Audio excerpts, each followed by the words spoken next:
Yan. Hello everyone! Welcome to my YouTube channel. For today, we are going to make cheesy and beefy lasagna. Okay, now I am going to show you the different ingredients. Okay, first we have onions, garlic. We also have our ground beef. Next, we have our hot dogs, button mushrooms that were sliced already. We are going to use Doña Elena olive oil, pure, okay? And we will use Claro Olay pasta sauce, chunky tomato, which is really good for making lasagna. Next, we are going to use oven-ready large instant lasagna sheets. So no need to boil this one because you will just put it in your tray and then you can easily put the red sauce and then the white sauce already. Okay, so remember, if you will buy this one, make sure that you will look for the oven ready in the label. So this will be our ingredients for our red sauce. After the red sauce, we will also be using or making our white sauce, which consists of the following ingredients. So we will have the all-purpose cream, whatever brand that you want. As for me, I'm using the Nestle all-purpose cream. Next, we also have our quick melt cheese, whatever brand that you like. Okay, so for this case, I'm going to use Chevital quick melt cheese. Okay, so we also have our grated Parmesan cheese. That's why it's called cheesy lasagna, because we have a lot of cheese that we will put in our dish. And then of course we will use salt, and then pepper. So here are our ingredients. So we are now ready to cook. So we will go to our kitchen now and we will start cooking. So let's go, follow me. Stop it first. Let's begin. We will put our olive oil first.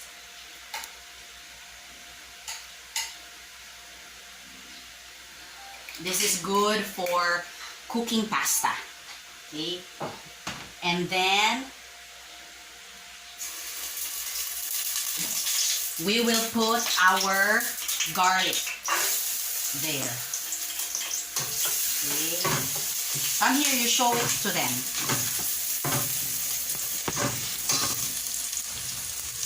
Let me see. Yeah, can you see it? There.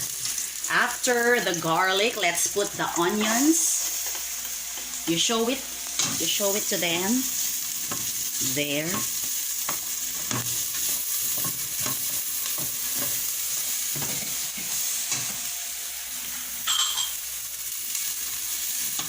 Let me see. Okay. There. After sauteing our garlic and onions, we shall put, come here, you hold this. Okay, we shall put our ground beef. Exactly. That's a lot of ground beef. Exactly.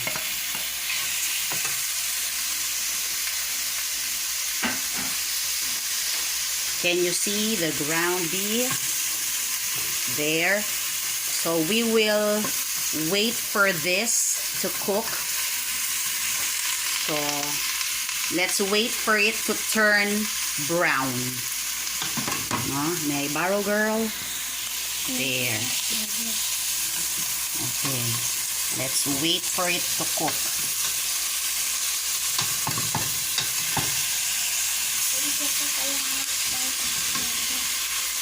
Yeah. So let's wait for our ground beef to cook so that it will turn into brown. Okay. So just continue stirring.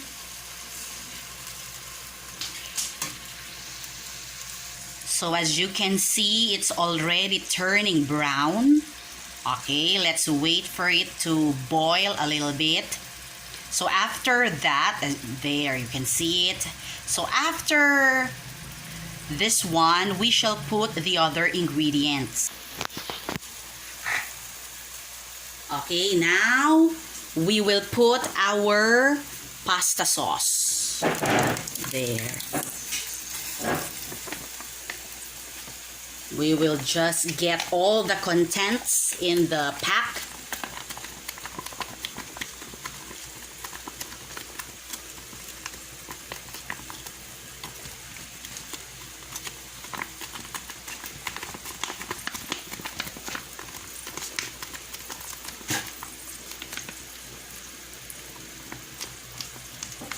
There.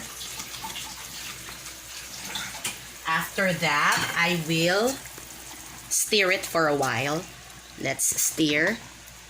After that, we shall add our hot dogs.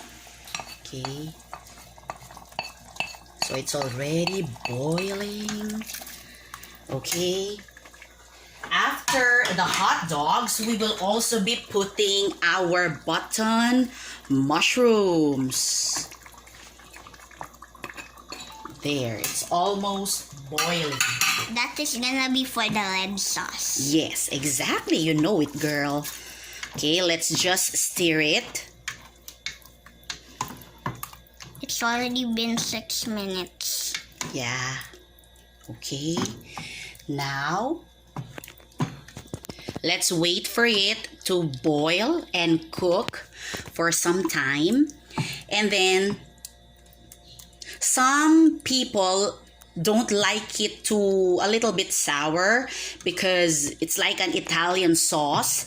If you like, you can add a little bit of sugar, no? So that it will not be too sour in your taste. So we shall put a little bit of sugar. It's only optional if you like it. Probably we will put 2 tablespoons, but it depends upon your preference. Okay? After that, we shall also be putting our iodized salt. Okay, salt and pepper to taste. Okay, so we have here our pepper. There. And then we will just let this cook and wait for it to boil. Can you see it? Can you see the red sauce? There. So after cooking the red sauce, we will also be doing our white sauce. Okay, so let's wait for it to boil. Let me see it. There. Can you see? Let's wait for it to boil.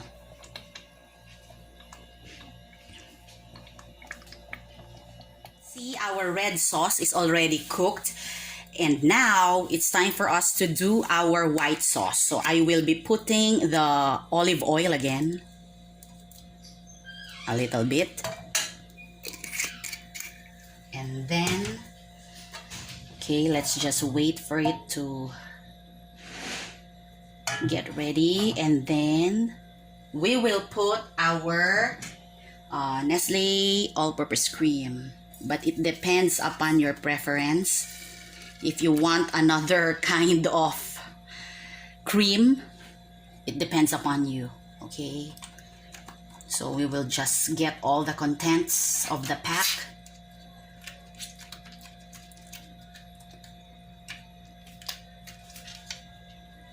Okay? And then we will put our quick melt cheese. Okay, and then we put it there. Wow, that's a lot of cheese. So let's wait for this to melt. So if it's already cooked, on top of our lasagna, we will still put our Parmesan cheese. That is why it's called cheesy. Okay, so you can see the cheese. And then we will put salt and a little bit of pepper. Okay. And let's just wait for this to boil and cook, and the cheese will melt.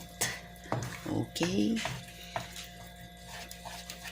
And then after this one, we shall assemble our lasagna so that we can start baking it.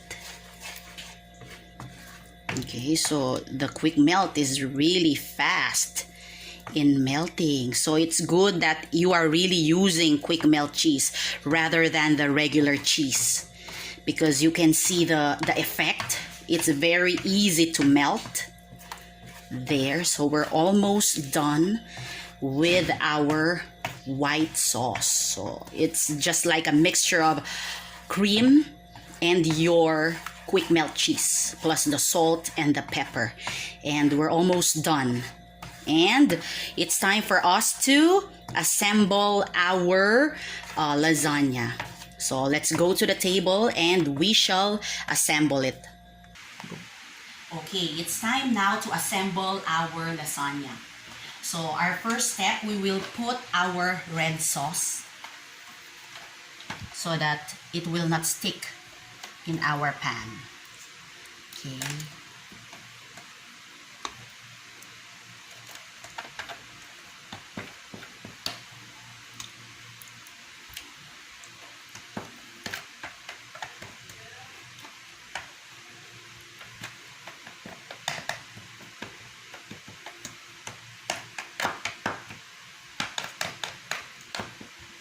There, and then we shall put our first layer of our lasagna sheet. Okay, so it's balducci. Okay, so this is our lasagna sheet. Okay, and then we will put it here on top of the sauce. There. Okay, and then let's put the next layer of sauce.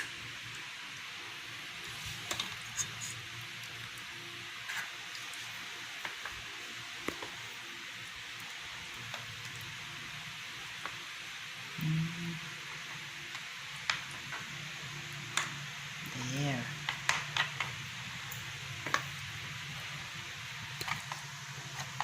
So we're done with the first layer of our lasagna sheet.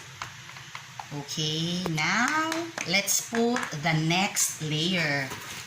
Let's get another sheet of lasagna. Put it there. Another one. Yan. Next, our sauce again. Very, very saucy. Wow, looks yummy. So it's like a comfort food. You know, if you're craving for cheesy and beefy lasagna, this will be your go-to food. No, if you're craving. But if you're on a diet, oh no, don't you dare cook this one, because it will definitely ruin your diet. Okay, so our next layer. Okay, there. Okay, next. We're almost half of our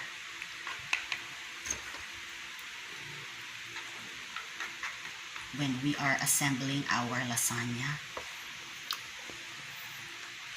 We're almost half.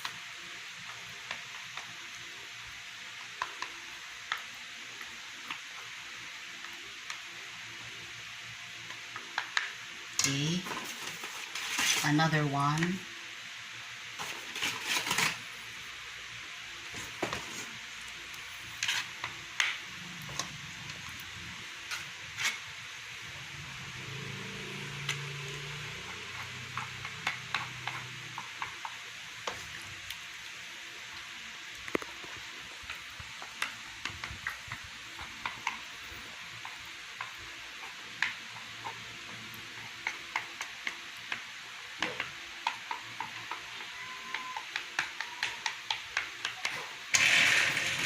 Our last sheet of lasagna. So for this for this dish and for this kind of dish, saktong-sakto, no? Let's just get all of the sauce for our toppings. Yum.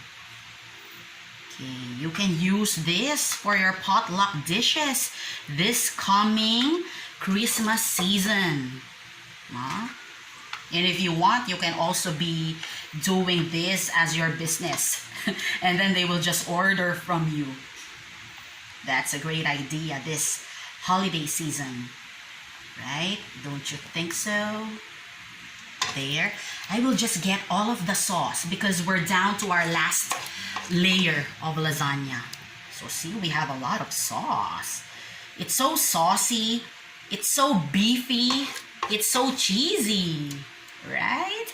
Because after this one, we shall put our white sauce, which consists of cream and our parmesan, and our quick melt cheese, I mean.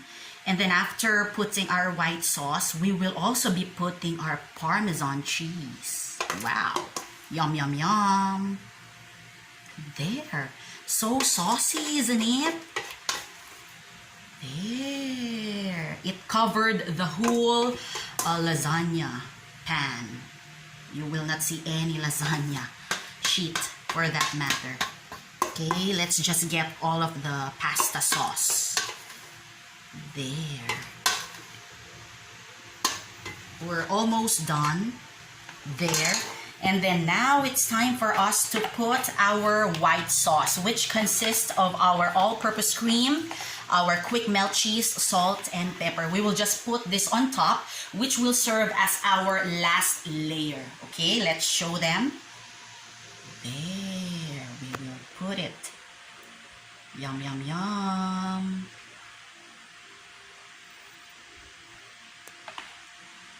Wow.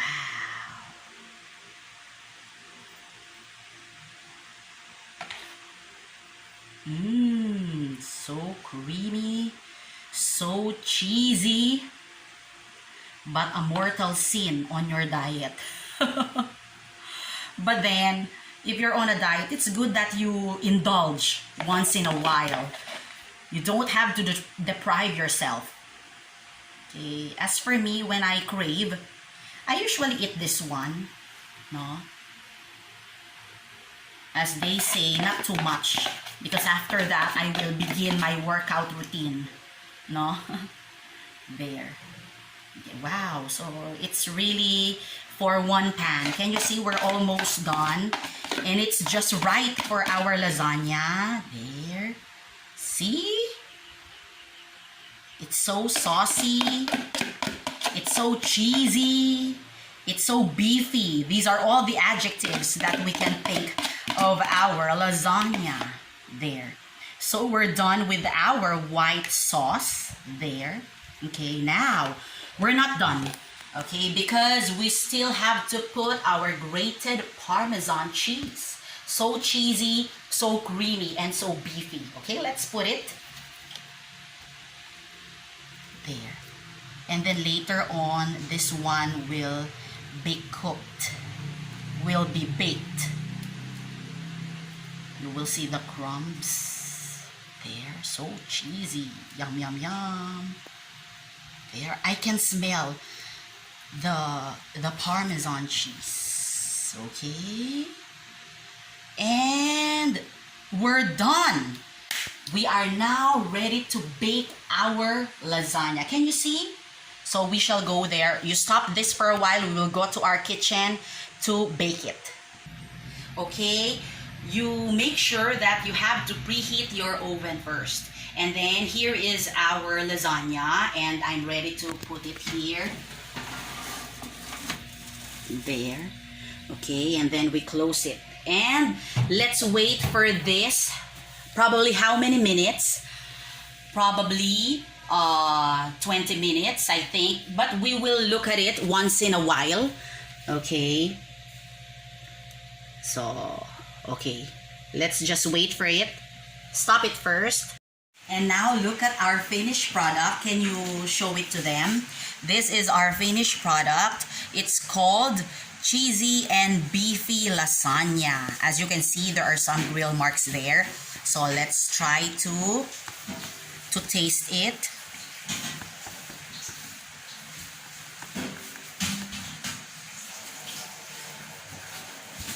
There, wow, it's steaming hot. Can you see the steam? There. Wow. There, I'll just use my spoon.